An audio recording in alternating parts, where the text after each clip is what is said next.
like wave your arms and like flail at me if I start saying the wrong thing, right? Okay. Well, in Down Shadow, I introduced this character who, well, he's a vigilante paladin. And he roams the rooftops fighting crime, basically.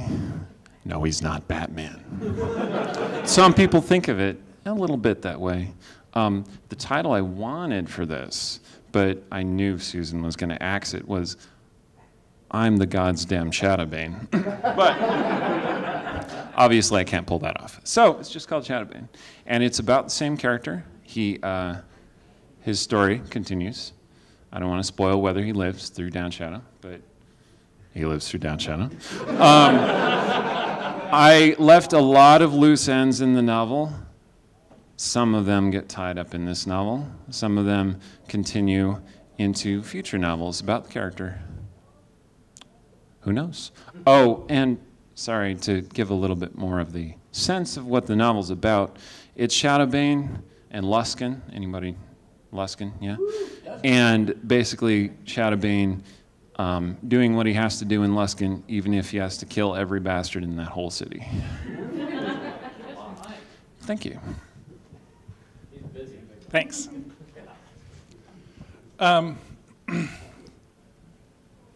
There's also a Dark Sun novel by Keith DeCandido coming out in June next year that has the implications of the Abyssal Plague in that world. Can I ask a question?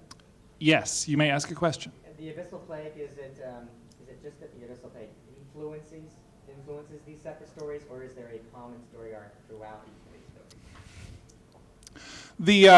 The core D&D trilogy, I'm sorry, the question was, is it just that the Abyssal Plague influences these other stories, or is there a single story arc throughout all the stories? Is that more or less? The core D&D trilogy, starting with Temple of Yellow Skulls and on through Oath of Vigilance and third book yet to be named, is a single cohesive story with common characters, with a beginning, middle, and end. The FR novels and the Dark Sun novel are influenced by the events of the prelude and that trilogy in a obscure way. No Eberron? We do not have plans for an Eberron Abyssal Plague novel at this time. Will the Abyssal Plague be tied into the regular 4th edition game material? The question is, will the Abyssal Plague be tied into regular 4th edition game material? And I think it's safe to say the answer is probably. And in fact, I believe you will hear more about that tomorrow if you come to the D&D, whatever the seminar is called. Q&A. D&D preview and Q&A show, that's what it's called. Okay, the next author I want to talk about is Richard Baker. And I was just pulling out my schedule to see if he's doing another signing, because he was doing one this afternoon just before I came here. And it looks like he is doing another one tomorrow at 2 o'clock. So his trilogy was kind of kicked off the post-Spell Plague Forgotten Realms in May 2008, coinciding with the launch of the 4th edition RPG rules. Second book, Corsair, came out in March 2009, and Avenger came out in March this year. If you like free books, catch Rich tomorrow afternoon. What was that time again? 2 o'clock. I'll all be here. That other guy that they don't know. Oh, yeah, I guess you will be here. Oh, that's unfortunate. Which one do you want us to go to? You all have to make that decision for yourself. You should send a friend to pick up a free book from Rich. Okay, that's... The next series I want to talk about is Brotherhood of the Griffin by Richard Lee Byers. And Susan, you can jump in if you want to talk more about any of these. I'll talk more about this one. Okay, Susan's going to talk more about this one right now.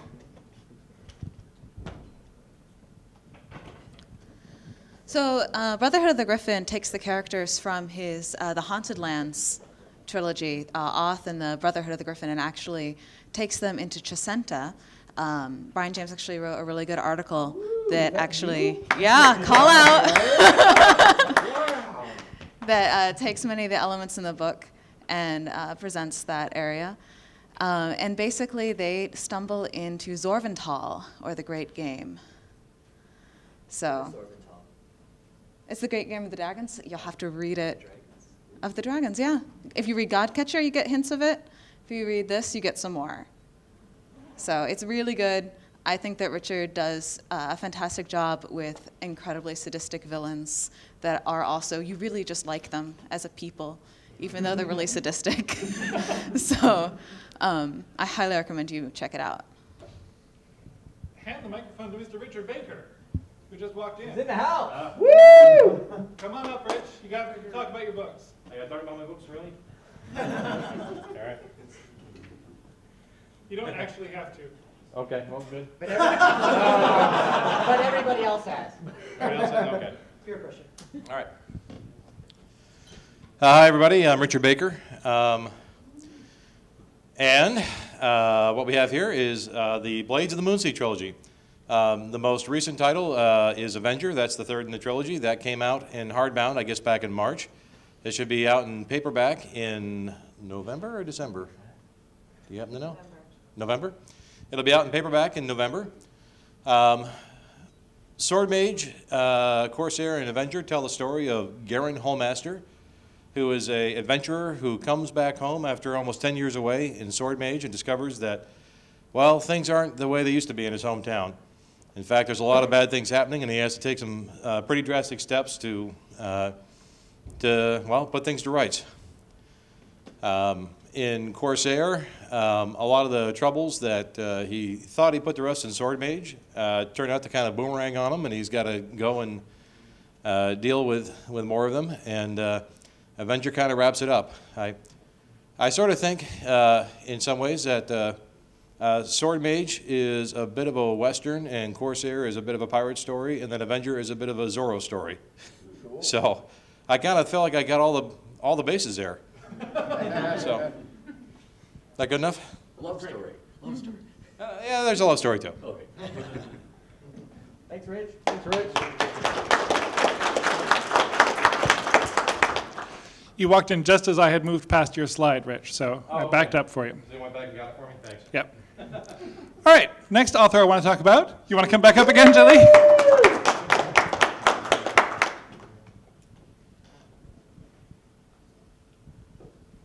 Yes, this is Unbroken Chain, which is about the, how do you pronounce the race that it's about? Shadowkai. Oh, I had it right. Okay. It's about the Shadowkai, which they were described to me initially as a race of adrenaline junkies. And they said, write a book about them, but be subtle. So this is what came of that. And my Shadowkai protagonist, Ashok, is a very wild, very undisciplined, very, very troubled Shadowkai who is brought to a city of disciplined Shadowkai, and he has it in his power to save the city or perhaps bring about its downfall. So let's see what happens.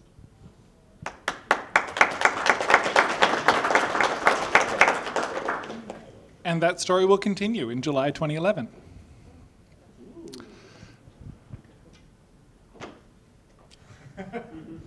Yes, so we have a trilogy of books that I wrote. I was able to write a book that began just on the cusp of the spell plague, and so Plague of Spells seemed an appropriate title for that. I pick up a character that I had introduced earlier in Stardeep called Raiden Kane, and he's you get to experience the spell plague full on as he lives through it, and about 10 years after, and we find out kind of how his life kind of goes downhill after that. We're introduced to a few more characters, and during this period of time, we also begin to, in Plague of Spells, see the first hints of the fact that this whole event of Meester drying, the spell plague, and everything else has apparently unsettled some very ancient aboleths that have been beneath Faerun for many, many, many long years, and they basically began to stir. That's Plague of Spells. City of Torment, it turns out some of the characters you meet, Japheth, Anusha, and Raiden, Turns out that if you mess with evil artifacts, you may have some bad repercussions, and you may come to blows in a party that at one time seemed they were all working together. Something could happen to one of your friends, and connection with the evil artifact that may make you come to blows. And that was City of Torment, where they have to go and try and stop this trouble at its source, which is the city of Zifu. The final book in the trilogy is due out in a month, where you determine, here's where it basically all comes down to the wire. Is it all going to go to hell, or is Raiden Kane, Japheth, Anusha, Captain Thoster, if any of you have read these books, know some of these characters, will they be able to pull it off? And it's pretty exciting. A lot of these character arcs and plot threads all come together in a very, very satisfying way. So check it out, Key of Stars.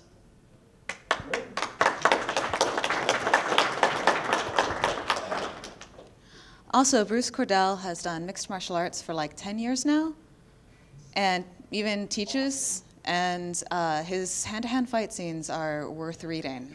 So check it out. Susan, do you want to talk about this too? I didn't actually edit those. Okay. Mark Sahestat actually was my editor on my Eberron novels, so this is kind of funny.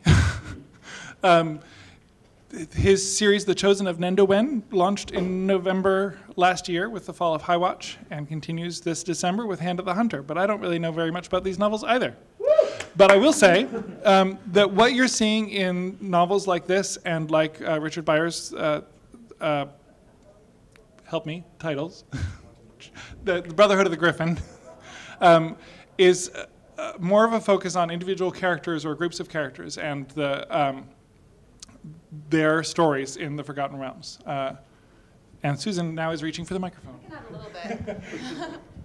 So I don't know if any of you read Frostfell, but this actually has a link to Frostfell with Lendry. So you'll want to check that out, and one of Lendry's descendants.